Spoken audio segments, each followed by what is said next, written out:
This is Amanda from Willow and Pip, and today I'm going to show you how I make my luxury coconut apricot wax candles. I first start out by prepping my jars. I usually buy my jars off of Amazon, and these are my most popular sizes. This is an 8-ounce amber jar. I also find the aesthetic appeals to a lot of my customer base. It's just really important when you're picking jars that you do testing before you buy in bulk. And I would also ensure that you do the testing with the label or sticker that you're going to use. I've actually found through trial and error that some of my previous amber vessels, they had a slight taper at the bottom, and it made adding the sticker really difficult, and I was getting bubbles in my stickers. So when you're looking for a good vessel, I would highly recommend starting with a straight edge or a straight-sided jar.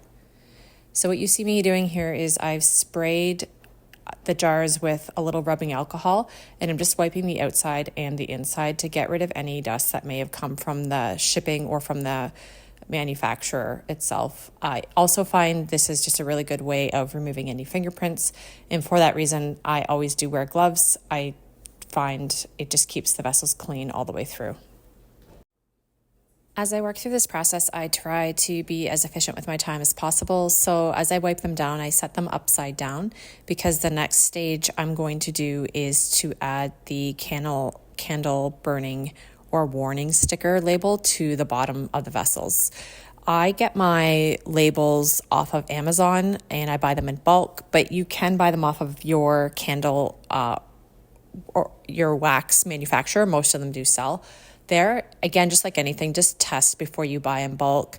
I have ordered stickers before that didn't have strong adhesive, and most of my jars, the bottoms are concave, and if you buy stickers that aren't very sticky, the nature of that kind of indentation, it makes the stickers come off very easily. So make sure you buy good quality label stickers so you don't have to reapply them.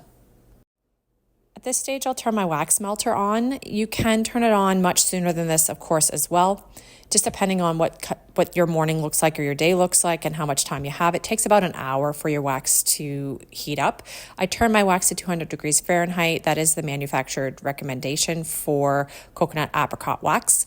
And I buy my wax online through various spaces or locations, depending on price. And it comes in these big slabs, and these slabs I cut down in half. This is a half cut that I've already made, and then I'll just add it to the warmer or the melter. The next step here is I have to add all of my wicks to my vessels. So once again, I flip them up again, and I use these Wicks stickers. I buy these off of Amazon, and I buy my wicks online from a company called Marogue. It's Marogue Canada, and I use the CDN wick type size 10 for these vessels. Again, if you just email the wax or the wick manufacturer and let them know the diameter and the depth of your vessel and the type of wax that you're purchasing from them, they will give you a recommendation. And I have found that the recommendations are always very close to accurate. So don't waste time trying to buy a number of different wicks. Just go on the recommendations, do a burn test, like pour a candle, check it. But I've had really good luck with that approach. So the wick tabs are adhesive on either side, so you just pull it off the sheet, stick it to the bottom of the base of the wick, and then remove the sticker from the top part. And you can get special tools to center your wicks, but because the mouths of my jars are nice and wide, I don't find this is ever tricky or a problem for me. I just do it by hand, put it in the middle, and I use the base of a pen with obviously the pen tip retracted, and I just mush it in there or push down with pressure to get the sticky part of the wick tab to adhere.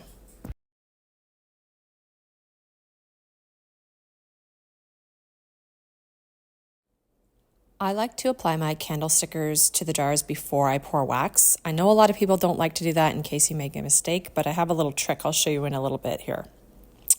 I used to print my candle labels off of my home computer printer, but now I do order them from Sticker Mule, and I order them in bulk. Again, like anything, work up to this point. There's nothing wrong with using your home-based computer. Labels.ca, rather onlinelabels.com is a really good spot to buy adhesive stickers from, and that's what I used for a good couple of years before I moved to Sticker Mule. So I, again, don't use fancy tools here. I just lay my vessel down on a soft piece of, something that's cushiony here. I have a kitchen towel and just apply the stickers, smooth it out, and I find they stick really well. They look really professional before I move on to the next step. Before I pour, I move the stickers facing outward. As I'm right-handed, I'll pour from the right, and that way I don't get any wax pouring on the side where the sticker is. I also have a handy table here that I printed in Excel that pre-measures how much wax in weighted measurements I need to pour out, as well as my fragrance oil per count of how many vessels I'm pouring. And that way I don't have to think or do any type of calculation. If I'm pouring 6 or 4 or 10 vessels, I just pour the weight, and it's really straightforward for me and already laid out. So I do tear or clear the weight off of my scale, and that just resets it down to 0. So then when I start to pour my wax in, I'll get the true wax weight. And I use all the same units of measurement, so I pour my wax and then add my fragrances using all ounces. Also on the manufacturer for the type of wax I use, again, it's coconut apricot.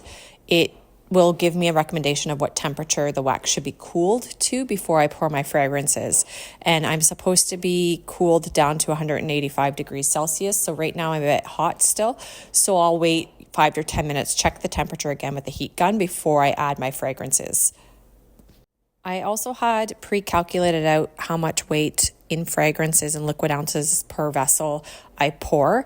And I do this a little bit strategic. So on my little table I was showing you before, I actually calculated out to 0.7 ounces because I find when I pour in the pot, like I just showed, I'm usually about a 0.1 ounce over that or 0.2 ounces over that just by human error or my reaction time to stop pouring, and therefore it works out to about 0.8 ounces per liquid ounce. And it's just a little hack I've created for myself over years of making candles. I give this a good mix. A lot of candle makers will time themselves, say 2 minutes. I just sort of eyeball it. A minute to 2 minutes is what works really well to incorporate the fragrance into my wax, and I always get a really good burn when I'm finished. And again, I don't use a pouring funnel. I've tried it. I find them drippy, and I don't like using, dirtying to pots. I just like pouring right out of the vessel I mixed in. And there's really nothing fancy. It's just kind of a controlled, calm pour here. You really can't mix this up. And again, because I have the labels facing the left side and I pour from the right, I have never had any problems where I've had, a dribble of wax go down the side, because if that were to happen, it would hit either the right top of the rim or dribble down the right side, which I can easily just wipe up after the wax has completely cooled.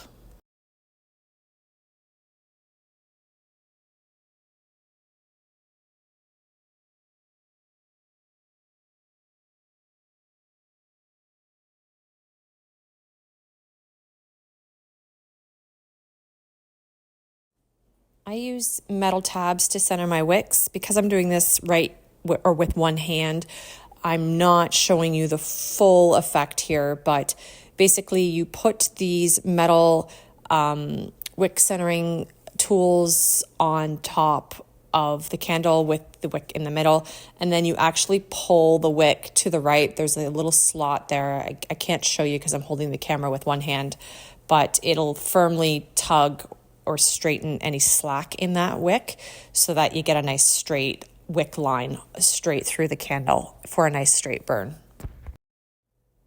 Another advantage to adding the labels to the front of your vessels before you pour is you don't have to handwrite on a sticky note or something to that effect to keep all of what you've just poured separate so that you don't mix blends or get different types of candles confused and accidentally put them in the wrong box or put the label on incorrectly once they're dried.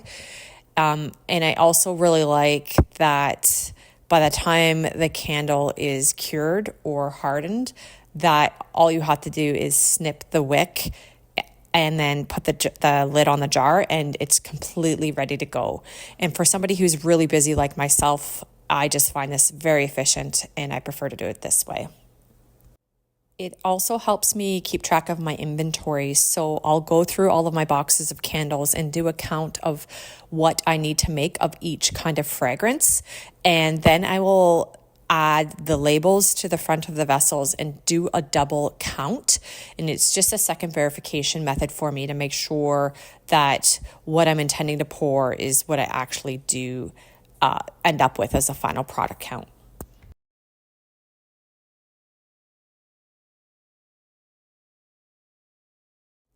And when it's time to trim the wicks, I just take the metal tabs off of the top of the candles and just cut. I do scissors. I know people have specific wick trimmers, but my scissors, I find if I just lay them kind of flat on the edge or the ridge of the jar, I get a really nice cut, really even cut each and every time. I love working with coconut apricot wax because it burns so beautifully, but another major perk to this type of wax is you get a really smooth finished top for the very first time. You don't have to hit it with a heat gun. And again, from an efficiency standpoint, I couldn't appreciate this more. That's it today. Like for more.